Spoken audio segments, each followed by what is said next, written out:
Tiers livre, cycle Faire un livre, 12e proposition. J'ai décidé qu'elle allait s'appeler Qu'est-ce qu'une phrase ?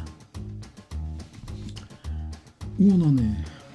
Ça fait bientôt 3 mois, même je crois 3 mois, jour pour jour, qu'on travaille. Vous savez, comme au début, j'étais hyper réticent à donner des avis sur les textes, sur ce qui était en train de se fabriquer, sur ce qui pouvait être maladroit ou étroit ou au contraire trop sage. Pour moi, il n'y a qu'une seule stratégie, c'est rejouer. Chaque fois qu'on rejoue, l'inertie de ce qu'on a fait se rejoue là, dans la fragilité du nouveau texte. Et ça a été pour les premières séances. J'étais conscient aussi même de cet appel communautaire au retour. Mais c'est souvent tellement dans justement le plus maladroit, ce qui s'obstine à l'intérieur de vous, que se joue, ce qui fait la force de la démarche. Par contre, dans, disons, la deuxième phase, tout ce deuxième tiers de l'atelier, puisque maintenant on est sur ce cercle, sans doute pas final, mais où on va clore une expérience pour que vous marchiez de façon autonome. J'ai été le plus attentif ou discrètement insistant sur le fait que ce que vous écriviez pouvait rejaillir à rebours sur le déjà écrit. C'est-à-dire non pas encore une fonction de réécriture ou de retour, mais maintenant qu'on avance, qu'on prenait ces fonctionnements de dissolution, effondrement, obsession avec Thomas Bernhard, tout ce jeu du négatif là, dans la dernière proposition, que ça pouvait soit s'installer en amont du déjà écrit, comme une ouverture, on l'écrit à la fin, et que dans ce bruit, dans cet élan, à ce moment-là, ce qui est déjà écrit trouve cette liberté. C'est installé par ce qui précède. Donc, on peut le redévelopper, on peut l'affiner, on peut le laisser dériver. Alors, à chacun de mener son expérience comme il l'entend.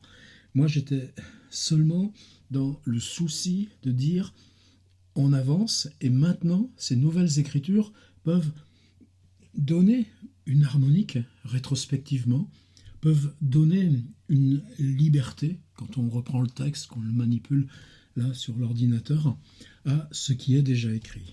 Donc très lentement, on approche cette question du premier jet qui bascule en texte qu'on retravaille. Et cette question-là, pour moi, elle n'est pas une sorte de dogme ou de didactique, elle est petit à petit un ensemble de facettes, mais de facettes qui supposent encore et toujours cette capacité à rejouer, continuer, ouvrir, et savoir que si on écrit différemment, tout simplement aussi parce qu'on connaît mieux le projet, on écrit dans une fresque qui petit à petit commence à devenir très concrète, d'où l'importance d'avoir mis en ligne de façon séparée, de façon mise en page, les PDF, c'est-à-dire la version unifiée de ces chantiers ouverts par chacun, totalement à tâtons au départ. Et c'était ça pour moi le premier point de l'expérience. Eh bien maintenant, il est temps de revenir de façon réflexive sur l'ensemble de ce qui s'est construit. Alors, cette réflexivité d'un texte qui se dit lui-même, qui se saisit lui-même, pensez au début du temps retrouvé chez Proust, la panne de train en pleine campagne, l'arrivée dans la cour de Guermantes, et comment ces moments peuvent à la fois rassembler et relancer. Évidemment, ça n'a rien d'obligatoire dans une démarche. Un livre fort, chez Flaubert par exemple, c'est une instance totalement absente. C'est la contrainte de repousser tout cet ensemble sur les bords. Elle est où ? Elle est dans la correspondance. C'est ça aussi qui nous rend aujourd'hui la correspondance indissociable des romans eux-mêmes. Est-ce que c'est un fait lié à ce qui s'est passé là, tout au long du XXe siècle, avec des Claude Simon, c'est pas sûr, même si Claude Simon, pour moi, c'est l'exemple peut-être le plus haut de cette espèce de patte qu'on rebrasse, qu'on reprend toujours, justement, en se gardant d'énoncer des jugements formels ou de l'établir dans une hiérarchie formelle. C'est cette même patte, voilà ce qu'elle est dans ce moment précis du déploiement. Tu continues le déploiement, tu as changé intérieurement, ton écriture prend une autre dimension parce qu'elle est depuis un autre point d'énonciation, ou tout simplement parce que il y a déjà eu ces livres et que cette reprise se fait dans un autre contexte changé justement par les livres précédents, eh bien, on rejoue la même chose et c'est pas un retour critique sur ce qui s'est écrit auparavant. Alors dans cette idée de réflexivité, la première chose qui vient à l'idée, c'est la présence de l'auteur. Est-ce que l'auteur s'écrit dans son livre? Est-ce que la voix narrative de l'auteur, ou est-ce que l'auteur devient lui-même, elle-même, voix narrative dans son propre texte, dans ce chantier?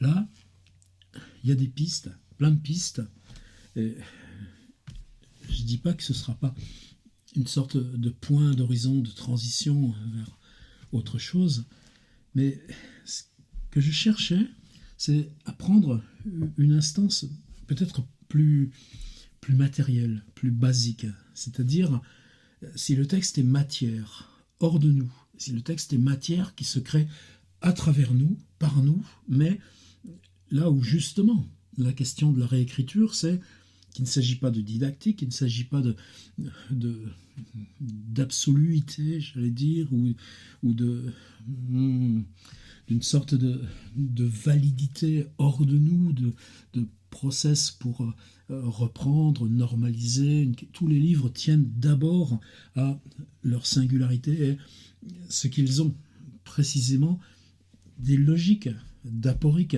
Je ne sais pas, je n'ai pas le vocabulaire, mais en tout cas pour moi, c'est tellement ça qui est important, c'est tellement ça qui nous relie à la fragilité des œuvres, même leur côté bancal. La radicalité dans le bancal, c'est une autre manière de dire le raté mieux de Samuel Beckett. Mais vous voyez, on tombe vite dans des poncifs et c'est pas ça la question. Moi, juste ça. On a cette matière, on veut installer une autoréflexivité, mais l'installer de la matière vers la matière. Et pas s'en référer à dire est-ce que je suis cohérent avec les pronoms, est-ce que je suis cohérent de ça, est-ce que mes verbes, etc., etc. Comment marche le récit, est-ce que c'est équilibré? Vous en connaissez des livres équilibrés, ils nous fatiguent les livres équilibrés. Alors j'en étais dans ce moment quand je me suis décidé à reprendre ce livre d'Emmanuel Hoccart. Hoccart était encore vivant quand il l'a publié en 2018. Il est décédé, je crois, un an plus tard. C'est quoi ce gros machin? Plus de 500 pages. Hoccart, qui dans les années, quand je suis arrivé à Paris par exemple, dans la fin des années 70, c'était ce qui est aujourd'hui maintenant le palais de Tokyo, le musée des arts modernes.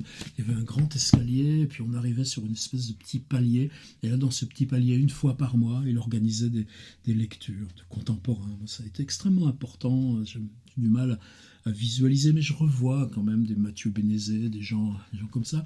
Et Hoccart avait eu une expérience d'éditeur, ça s'appelait Orange Export Limited. Des tout petits fascicules, des textes extrêmement brefs, mais créés de façon artisanale. Alors bon, à côté de ça, c'était j'allais dire, je ne sais pas si c'est la grande bourgeoisie parisienne ou pas, mais bon, à cette époque-là, on ne fraye pas avec le populo, quoi. Donc on n'a jamais eu de lien particulier, je crois que c'était les gens de la poésie, etc. Mais je ne vais pas ouvrir ça. J'ai toujours quelqu'un que j'ai vu à distance. C'était pas mon milieu, mais c'est pas grave. Par contre, Hoccart, pendant une dizaine d'années, a été prof à l'école d'art de Bordeaux. Alors, évidemment, quand en 2018 ce truc est sorti, pour moi, c'était directement lié aussi aux expériences que je pouvais mener à l'école de Cergy, qui est une école nationale. Bordeaux, c'est une école territorial, ça importe, importe. Vous savez que sur 42 écoles d'art, on était, je crois, mais c'est toujours le cas, à peine 3 profs titulaires d'un poste d'écriture. Je crois que c'est rajouté Nantes cette année. Qu'est-ce que ça veut dire enseigner l'écriture? C'est pas le cas, par exemple, de ce que fait Pierre Alfieri aux Beaux-Arts de Paris. Il enseigne la création littéraire. Une appellation un peu bizarre, mais qui n'a rien à voir avec ce travail de terrain, du faire écrire, d'accompagner un travail de création littéraire. Ça, c'est des enjeux qu'on développe ailleurs. Et même à Cergy, par exemple, Luc Lang, qui est un écrivain pour moi de grande importance. En plus, on a eu des trajets un petit peu parallèles, au moins chronologiquement, mais en tout cas un bel appui dans la langue. Luc est celui-même qui m'a informé de la création de ce poste à Cergy. Et j'étais au Maroc quand j'ai reçu son email. Tiens, il y a ça, il faut que tu candidates. Moi, ça m'était jamais venu à l'idée, ce genre de choses, même si j'avais enseigné 2 ans justement aux Beaux-Arts de Paris et qu'à l'époque, on me payait pour un cours hebdomadaire en amphi, qui était un régal, même si mon souvenir, c'est que j'arrivais jamais à dormir la nuit d'avant, donc j'arrivais dans cette espèce d'insomnie, et puis ça partait en improvisation, parce que j'ai pas la technique, le savoir de la didactique, mais inversement, l'atelier d'écriture, quel souvenir, et combien d'auteurs d'aujourd'hui ont traversé à ce moment-là ce petit labo qu'on avait installé, mais clandestinement dans l'école, pas clandestinement, on nous disait que ça faisait pas partie des fonctions de l'école. Donc il y avait cet atelier qu'on faisait dans la petite bibliothèque, un lieu magnifique à écrire dans cette vieille bibliothèque d'art, mais ça ne comptait pas pour la validation des études des étudiants. Je laisse ça, c'est pas important. Mais Luc Lang, à Cergy, il apprend l'esthétique. Il amène des étudiants avec lui devant des œuvres à Beaubourg, et puis là, ils sont une dizaine, ils parlent, etc. Ce qui, moi, pas du tout cette, je dirais presque, approche platonicienne, sauf qu'il y a l'œuvre d'art. Mais c'est pas du tout mon approche. Donc pendant 6 ans, Luc et moi, on s'est constamment concertés, croisés, on travaillait avec les mêmes étudiants. Il y en a un là qui étincelle, brille dans la rentrée littéraire. Waouh, quelle fierté pour nous, mais justement c'est cette frontière, et Ocar était du côté de la frontière, celle de Luc Lang, c'est-à-dire c'était un cours sur langage et écriture, mais ça se présentait sous ce qu'on appelle dans les écoles d'art un arc, un groupe de travail et réflexion, mais pas lié à creative writing comme nous on l'entend. Par contre, la chance de M. Ocar, moi quand j'allais à Cergy, excusez-moi, je vais être assez trivial, je prenais ma bagnole, je la laissais à la gare de Saint-Pierre-des-Corps.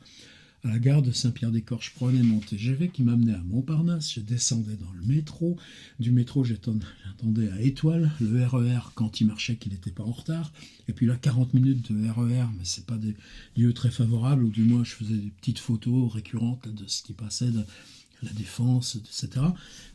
Bon, quand tu prends le train par Bordeaux, et encore à l'époque, c'est plus maintenant Bordeaux, maintenant il y a le TGV qui fait toute la distance, eh bien tu as du temps pour travailler, du temps pour écrire. On ne lui demande pas raison. Mais tout ce livre est lié à ces espèces de temps avant l'école ou après l'école, plutôt des avant-écoles. C'est-à-dire, je ne sais pas à quel rythme il y allait, c'était toutes les semaines ou c'était 2 jours toutes les 2 semaines, peu importe, c'est pas une galère, c'est pas des usines, des écoles d'art. Mais en tout cas, il y a cette espèce de sas temporel. Quel va être le thème de la discussion demain matin avec les étudiants? Ou bien, la semaine dernière, il s'est passé quoi? Dans la réflexion de une telle, dans la notation de un tel, dans ce qu'on a travaillé sur telle question, qu'est-ce qui émerge et que j'ai encore besoin de creuser. Et ce livre se présente justement soit sous forme de notes avant ce qui va être fait collectivement et oralement, soit par des emails. Est-ce que c'est des emails? Est-ce que c'est retravaillé? Est-ce que c'est fictionnel? J'en sais rien, mais très souvent, il y a la date, il y a un interlocuteur de Emmanuel à Les Pisans, c'était le nom du groupe, objet, Fleetcraft, Les Habitudes, 18-10-2000. Puis 3 citations sur les habitudes de Chuang-Tzu, Arthur H. Zhukovsky. Zhukovsky, toute la poésie, c'est ceci. Soudain, on voit quelque chose. Ainsi, j'ai commencé avec ça. Un impondérable est un objet de fond semblant, un objet de faux semblant, associé par accoutumance à l'ordinaire, au banal. La seule chose à faire est de se désaccoutumer. La devinette pourrait être la suivante. Là, c'est Ocar qui prend la parole. Compte en commun un poète, Zhukovsky en l'occurrence, un dur à cuire, hard-boiled, et un voyageur dans une ancienne cimenterie.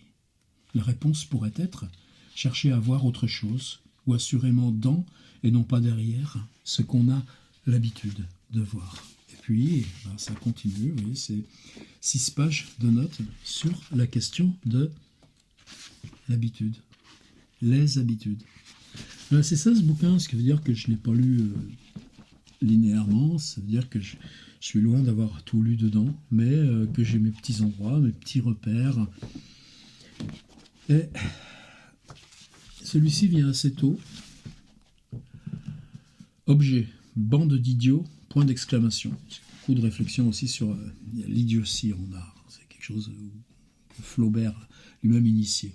On est le 51 Breu 1998, 51 octobre, 51 décembre, BRE ça dit pas, en tout cas on est le 51 de 98, de Emmanuel Ocar à Arc, langage et écriture, 3e année. Chère Catherine, c'est adressé à une étudiante, nous avons abordé ces histoires de langage, aux limites, par un bref rappel des conditions dans lesquelles nous avons appris à parler, à lire, à écrire en français, souligné, compte tenu des spécificités et compte tenu des spécificités historiques.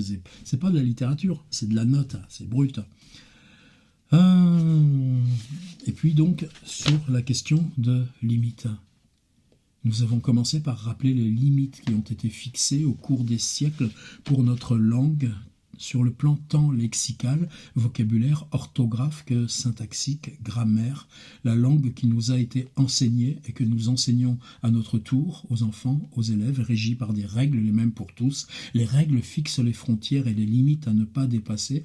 Toute transgression est regardée comme une faute, sanctionnée comme telle, scolairement ou socialement. J'ai par image parlé d'une langue à la française, comme on dit jardin à la française ou langue géométrique.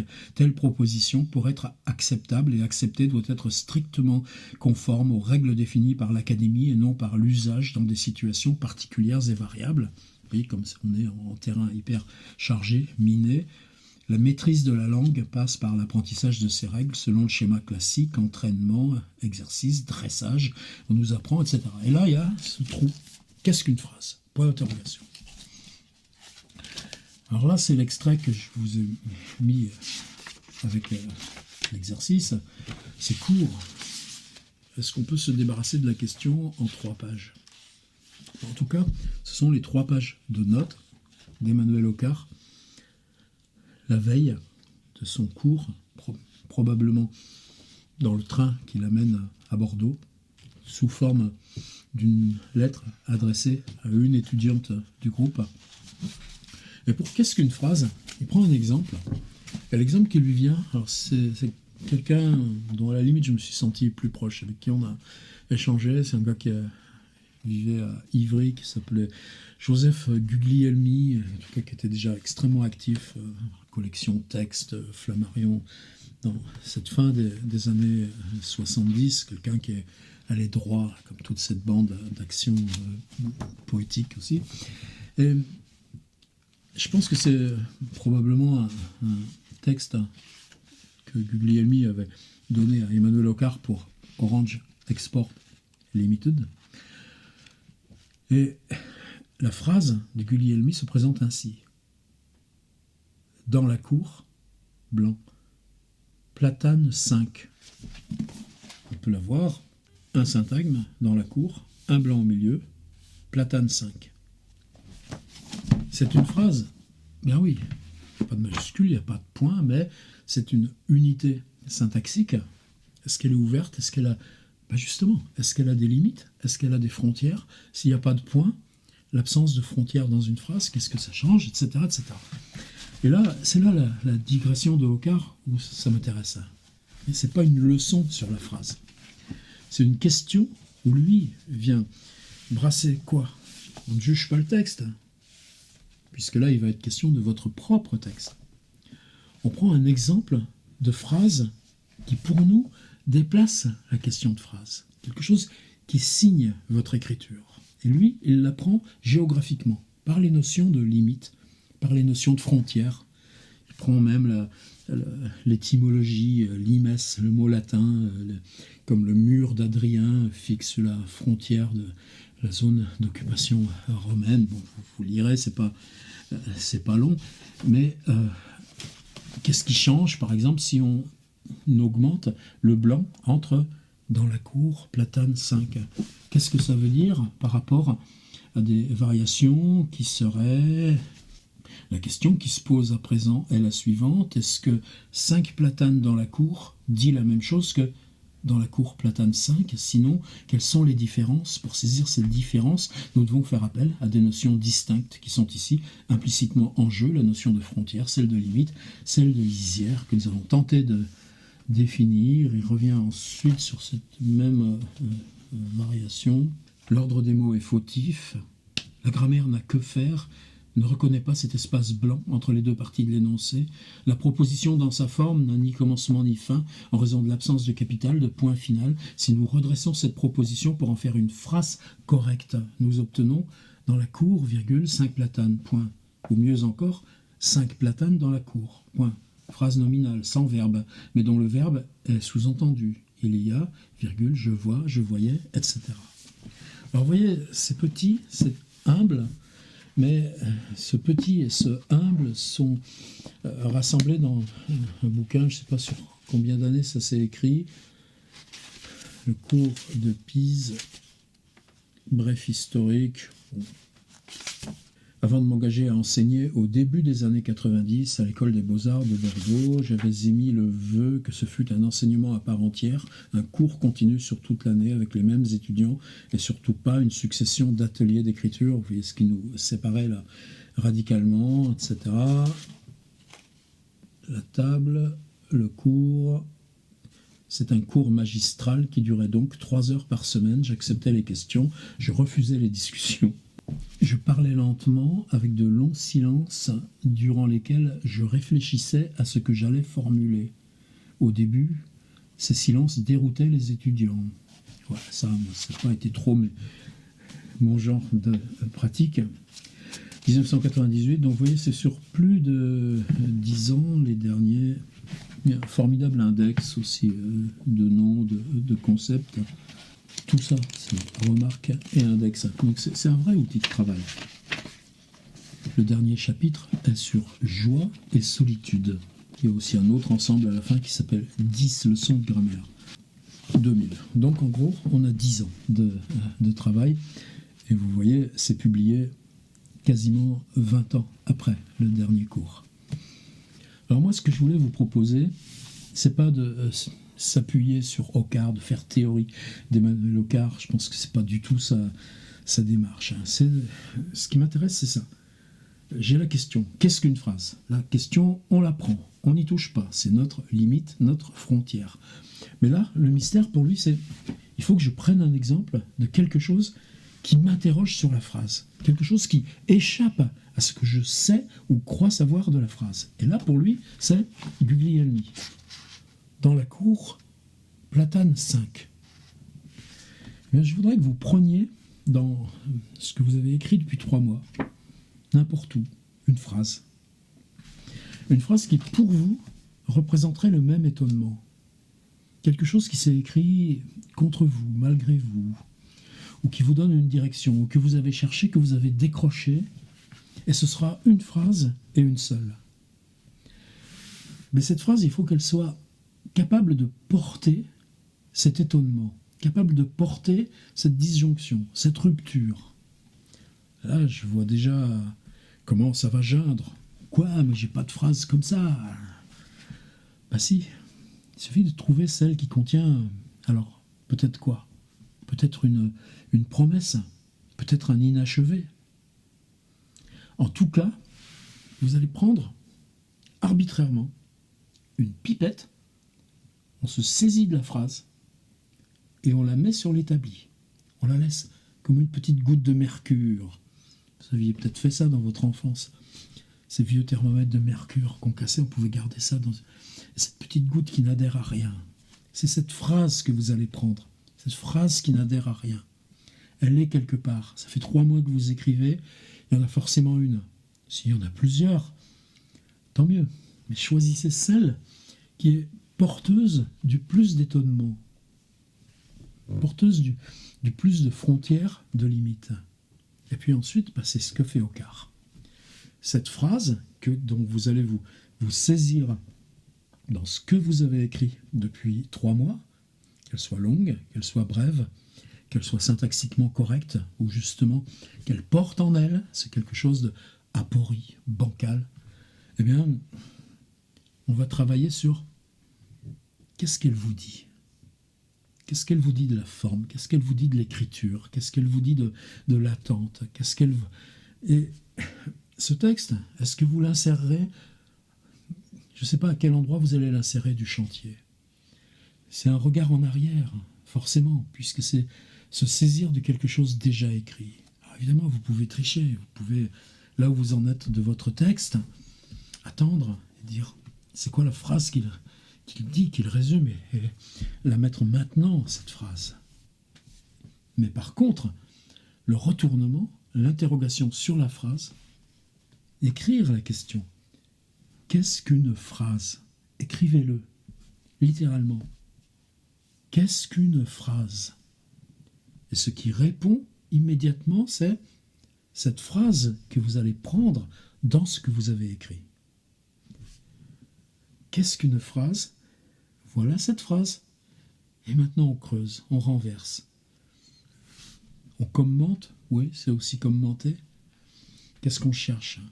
En quoi ça nous parle de l'écriture? En quoi ça donne visage, et visage singulier, à votre tentative, et qui fait qu'elle est vôtre? C'est ce que je voulais vous proposer. Vous voyez, on est dans une étape où il n'y a plus de leçons, pour autant qu'il y en ait jamais eu. C'est pas la démarche que je voulais dans cette expérience-là. Quelqu'un arrive quelque part, et puis on continue cet embryon de livre. C'est cette liberté aussi de l'improvisation. C'est pour ça qu'on a fait Thomas Bernhard, pour ça qu'on est revenu avec le négatif. Vous voyez, on est dans cette espèce de cohérence où chaque fois on étend, chaque fois on renverse, et à quoi on est fidèle? On est fidèle à ce tout premier début, quelqu'un arrive quelque part. Peut-être que la phrase qui va vous servir là de matière, de curiosité, c'est dans ce premier jour d'écriture que vous allez apprendre. C'est avec ça que je vous laisse. On est dans une nouvelle phase de travail, on est dans un nouveau rapport de ce qui nous relie.